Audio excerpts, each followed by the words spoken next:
Mi hija estaba en la cocina y de repente vi a mi suegra con un frasco extraño. ¿Qué estaba haciendo con eso? Mi corazón se paralizó. Ella sonreía como si nada pasara. ¿Podría realmente intentar envenenar a mi propia hija? Seguro te estás preguntando qué pasó. Todo comenzó cuando mi familia parecía perfecta y nadie sospechaba de nada. ¿Desde dónde nos estás viendo hoy? Déjanos tu ubicación en los comentarios y dale like y suscríbete al canal. Me llamo Marcela, tengo 54 años, y vivo en Guadalajara. Hasta hace poco pensaba que mi vida familiar era tranquila. Viuda desde hace 5 años, con una hija maravillosa, Ana, de 25 años, y un hijo que trabaja fuera de la ciudad. Pero todo eso cambió un martes por la mañana, en abril de 2023, cuando entré a la cocina y mi suegra, Carmen, de 78 años, estaba ahí con un frasco en la mano, mirando a mi hija como si nada. Carmen, ¿qué traes ahí?, pregunté, intentando mantener la calma. Oh, nada, querida, solo un remedio para Ana, que tiene un resfriado, respondió con esa sonrisa que me dio escalofríos. No podía creerlo. El frasco era oscuro y tenía un líquido rojizo adentro. Mi instinto me gritaba que algo estaba mal. Ana, confiada, abrió la boca para tomar un poco, y yo la detuve con un gesto rápido de la mano. Ana, espera, le advertí. ¿Qué pasa, mamá?, preguntó, confundida. Carmen me miró y dijo, ay, Marcela, exageras, solo quería ayudar. Pero algo en sus ojos me decía otra cosa. Esa misma mañana había recibido un mensaje extraño de mi amiga y vecina, Teresa, diciendo que había escuchado a Carmen hablar con alguien por teléfono sobre asegurarse de que Ana no heredara nada del dinero de la familia. Eso me heló la sangre. Hablaban de los 50,000 pesos que yo había ahorrado para Ana, dinero que esperaba que le ayudara a empezar su negocio de repostería. Teresa me contó algo, le dije, bajando la voz. ¿De qué hablas? Carmen fingió sorpresa, pero la tensión en sus hombros la traicionó. Ese día no podía concentrarme en nada. Cada movimiento de Carmen me parecía sospechoso, cada sonrisa un posible engaño. Incluso recordé la reunión familiar del fin de semana anterior, cuando mencionó casualmente que ella siempre sabía cómo proteger el dinero de los suyos. Decidí que no podía dejar que Ana estuviera sola con Carmen ni un segundo más. La llevé a su habitación, cerré la puerta y le expliqué con urgencia. Ana, creo que tu abuela quiso hacerte daño con ese frasco. ¿Qué, mamá? ¿Estás exagerando otra vez?, dijo, tratando de restarle importancia. No, hija, vi su mirada, y además, hay algo más. Me llegó un mensaje de Teresa sobre dinero que ella quiere que no llegue a ti. No podemos arriesgarnos. Mi mente corría a 1000 por hora. Recordé que hace un par de semanas, Carmen había insistido en revisar mis cuentas, solo para estar segura de que todo estaba bien. Ahora todo tenía sentido. La mezcla de manipulación emocional y la obsesión con el dinero familiar. Esa misma tarde llamé a mi amiga abogada, Patricia, para explicarle la situación. Patricia, necesito tu ayuda. Creo que Carmen planea algo contra Ana y tal vez contra mí. Le conté cada detalle del frasco, del mensaje de Teresa y de las pequeñas manipulaciones de la semana pasada. Marcela, mantente tranquila, pero empieza a documentar todo. Fotos, mensajes, cualquier cosa sospechosa. Me dijo con voz firme. No podía confiar en nadie más de la familia. Incluso mi hijo estaba fuera y no podía intervenir. Tenía que actuar rápido. Revisé los cajones de Carmen y encontré un frasco idéntico al que estaba en la cocina, esta vez vacío y escondido detrás de unas toallas. Mi corazón se aceleró. ¿Qué contenía ese líquido? ¿Cuántos intentos llevaba planeados? Decidí que grabaría un audio de mi conversación con Carmen y que pondría cámaras pequeñas en la cocina para saber exactamente qué hacía cuando pensaba que nadie la veía. Todo esto era apenas abril de 2023, y yo no podía imaginar que esta historia se iba a convertir en algo mucho más grande, con traiciones, manipulaciones y un plan que afectaría no solo a Ana, sino a toda nuestra familia. Esa noche, mientras Ana dormía, me senté en la sala y repasaba todo en mi mente. Cada sonrisa de Carmen, cada comentario sobre el dinero, cada excusa para acercarse a Ana parecía encajar en un patrón aterrador. Tenía que proteger a mi hija y también mi propio legado. Y entonces, escuché un golpe en la cocina. Mi corazón dio un vuelco. Era tarde, Ana dormía, y no había razón para que alguien estuviera allí. Me levanté sigilosamente, y lo que vi me dejó paralizada. Carmen estaba frente al refrigerador, frasco en mano, mirando hacia la puerta como si esperara a alguien. No era Ana, no era yo.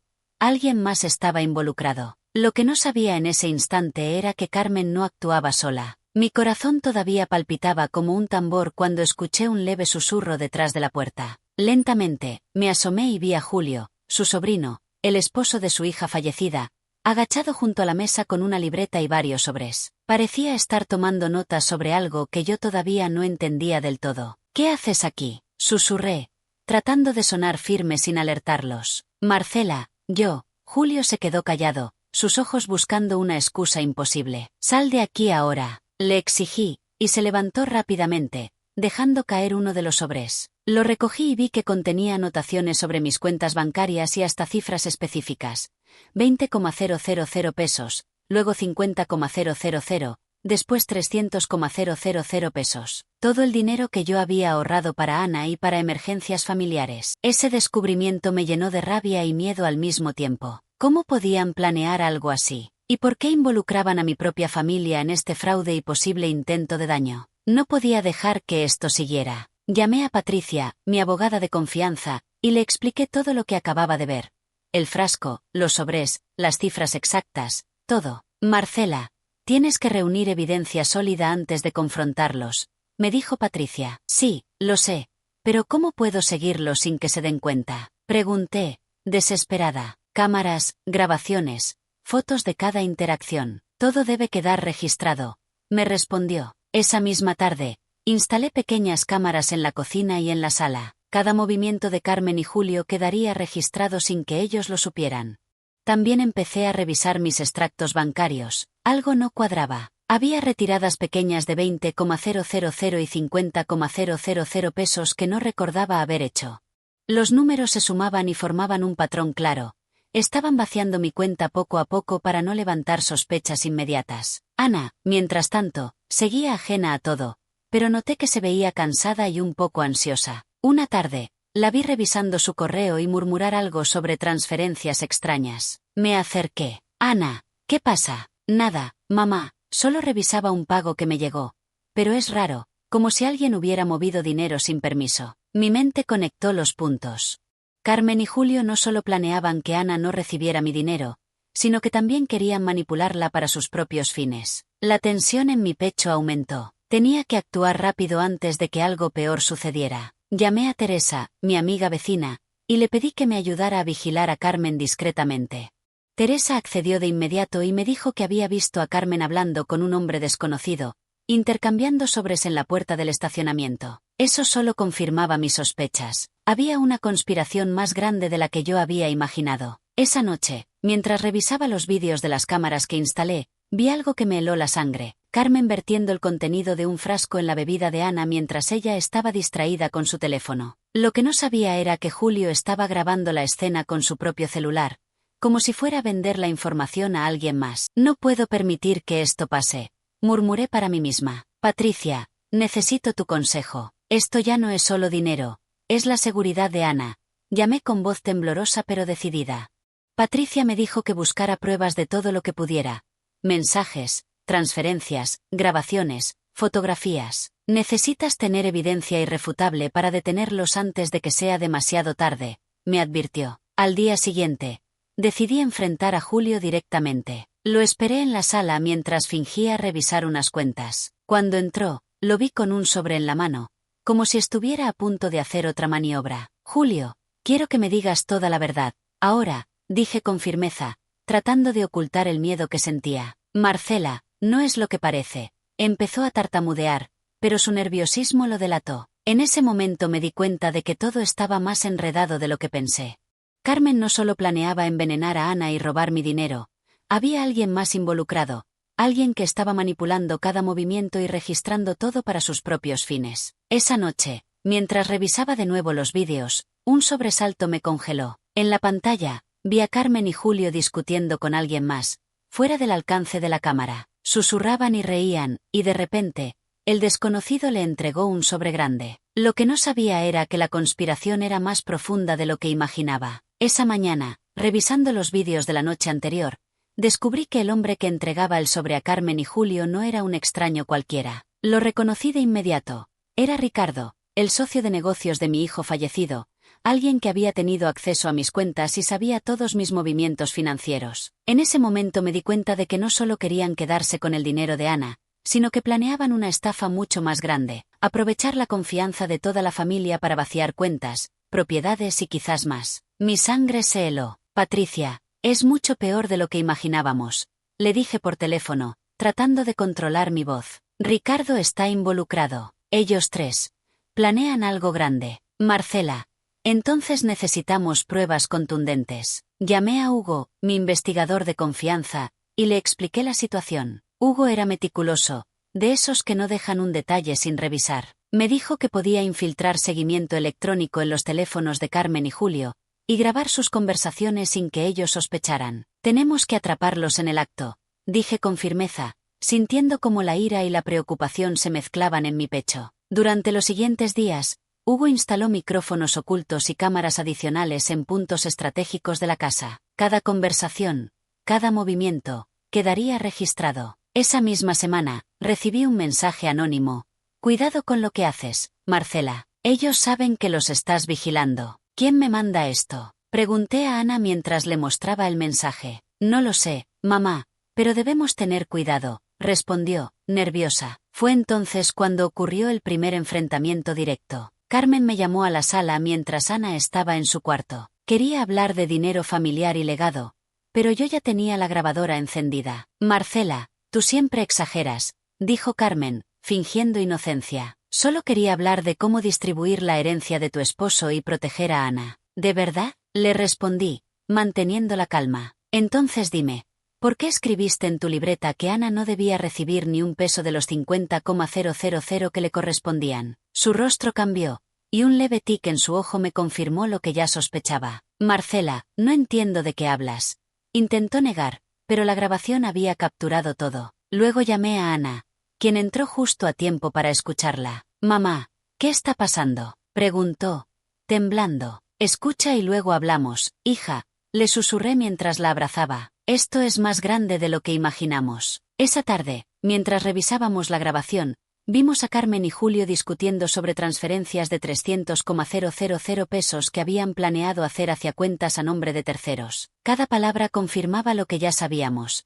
Estaban robando, manipulando y poniendo a Ana en peligro. Tenemos que actuar ahora, dije con firmeza a Hugo y Patricia. No podemos esperar más. Hugo sugirió confrontarlos en un momento controlado, con evidencia irrefutable, si era necesario, llamar a la policía. Patricia coincidió y agregó, Marcela, debemos asegurarnos de que toda la familia vea la verdad. Así no podrán negar nada. El plan estaba trazado. Esa misma noche, decidí enfrentar a Julio de nuevo. Lo esperé en la sala con Ana cerca, asegurándome de que él no sospechara que yo tenía todo documentado. Julio, es momento de decir la verdad, le dije mientras colocaba el teléfono en altavoz para grabar toda la conversación. No habrá escapatoria esta vez. Marcela, empezó, tartamudeando. Todo esto era solo un plan para proteger a la familia. Mentira. Grité. Todo esto no era protección, era robo y peligro. Sé de los frascos, las transferencias, y hasta de Ricardo. Sus ojos se abrieron como platos y un silencio incómodo llenó la sala. Ana me miraba, y por primera vez, vi en su mirada una mezcla de miedo y alivio. Miedo por lo que estaba pasando, alivio de que yo la estaba protegiendo. Marcela, no puedes, susurró Julio, derrotado, mientras intentaba buscar una salida. En ese momento, decidí que debía hablar con Carmen directamente. La confrontación final era inevitable, y tenía que ser estratégica. Tenía todas las pruebas, grabaciones, vídeos, mensajes, transferencias bancarias y testigos como Hugo y Patricia listos para intervenir. Pero justo cuando iba a llamar a Carmen, mi teléfono vibró con un mensaje que me congeló.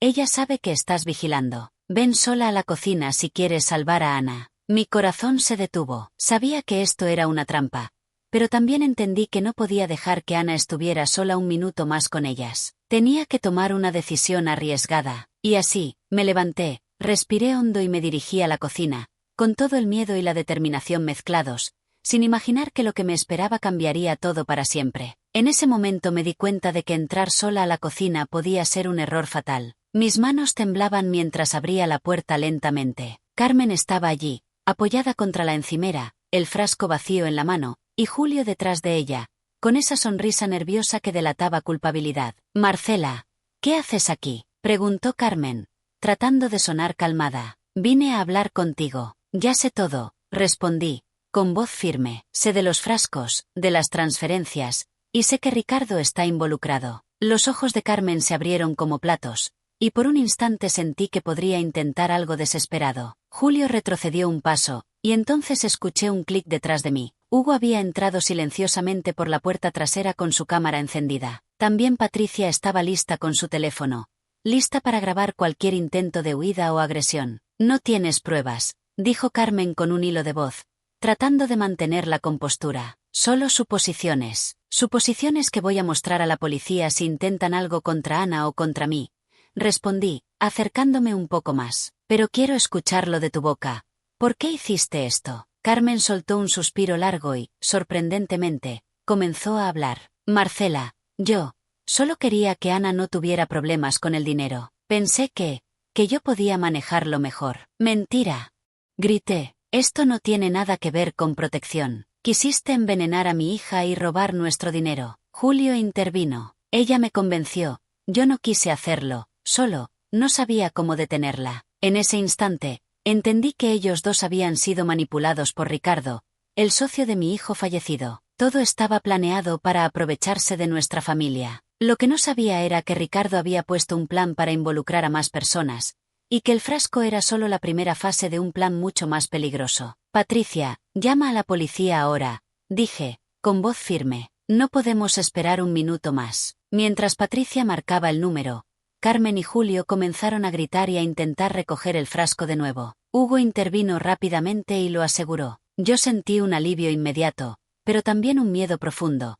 ¿Cuántos más estarían involucrados? ¿Y qué harían si Ricardo aparecía en cualquier momento? De repente, el teléfono de Carmen sonó. Era Ricardo. Ella respondió con nerviosismo. Sí, todo está listo, susurró, mirando hacia mí con ojos llenos de miedo. Su mensaje me hizo comprender que la crisis no había terminado. Ricardo estaba controlando cada movimiento, y si no actuábamos con rapidez, alguien podía salir lastimado. Ana seguía en su cuarto, ajena a que su vida estaba en peligro, y yo sentí un impulso de coraje y protección que me dio fuerzas para mantener la calma.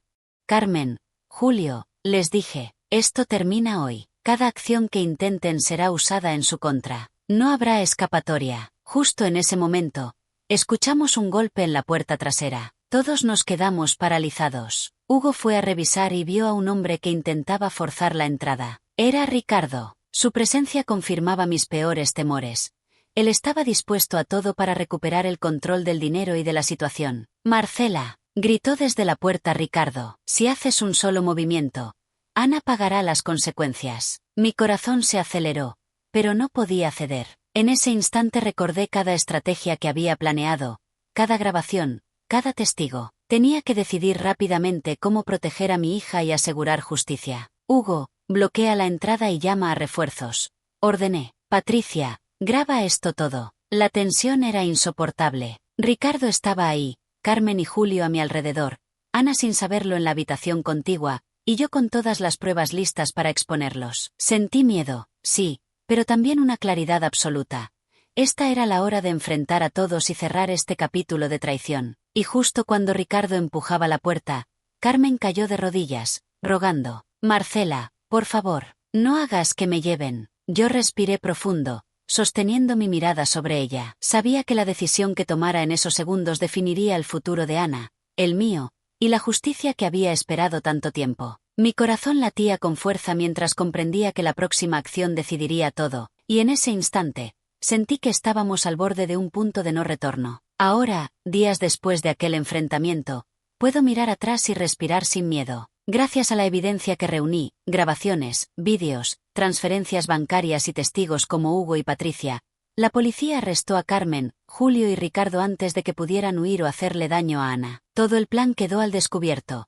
Intentos de envenenamiento, robo de 300,000 pesos y manipulación familiar. Esa mañana en la cocina todavía la recuerdo con claridad. Cuando entré, sentí miedo, pero también una fuerza que no sabía que tenía. Carmen y Julio supieron que no podrían salirse con la suya, y Ricardo fue arrestado horas después, gracias a la coordinación de Hugo y a los documentos que Patricia preparó como respaldo legal. Ana me abrazó y lloró. Mamá, no sé cómo hiciste todo esto. Con estrategia y cuidado, hija. Nunca permitas que alguien manipule lo que es tuyo. Le respondí, mientras le pasaba la mano por el cabello. Y siempre confía en tu instinto. Durante las audiencias judiciales, todos los documentos y grabaciones que había recopilado se convirtieron en pruebas irrefutables. Carmen y Julio enfrentan cargos por intento de homicidio y fraude, mientras Ricardo enfrenta acusaciones de estafa y conspiración criminal. Fue un proceso largo y doloroso, pero la justicia finalmente llegó. Lo más importante fue ver cómo Ana recuperó la confianza y la seguridad que casi le arrebatan. Decidimos reorganizar nuestras finanzas,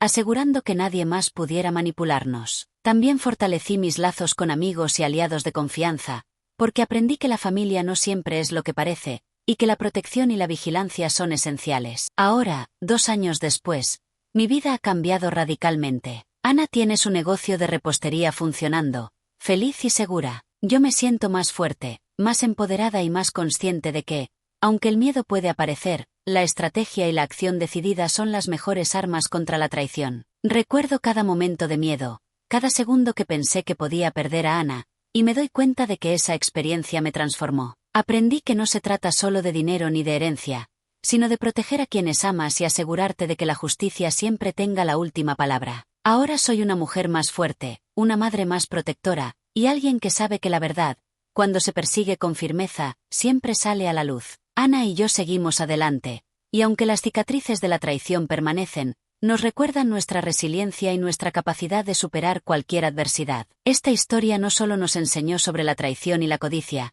sino sobre la fuerza de la familia que realmente importa, la que se protege y se cuida, y no la que se traiciona por dinero o poder. Y mientras miro a Ana preparar cupcakes en nuestra cocina, sonriendo y contando cada moneda de su primer gran venta, sé que todo valió la pena. La justicia se hizo presente, y nosotras dos salimos más fuertes que nunca.